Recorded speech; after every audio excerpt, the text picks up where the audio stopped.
হোলীৰ দিনা হাল্লা শুনি ৰাস্তাৰ ফালে ওলাই আহিলোঁ গাইজ। ওলাই আহি কি দেখিলোঁ চাওক গাইজ। তাৰে অলপ পিছত মোৰ এনে অৱস্থা হ'ল। দে আৰ তো হেপ্পী হোলী গাইজ। তো এতিয়া আমি হোলী চলি খেলাই নদীত গা ধুবলৈ আহিলোঁ।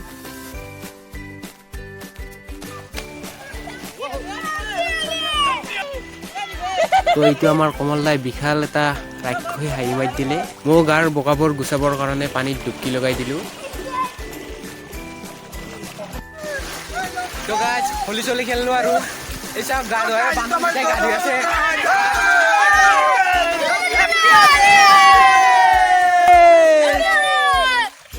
তো গাইজ গা পা ধুই এটাই এক কপি চেলফি উঠি দিলোঁ। গা চা ধুলোঁ হোলী খেলে। এতিয়া ঘৰলৈ যাম আৰু ইয়াক আৰু হেপ্পী হোলী গাইজ।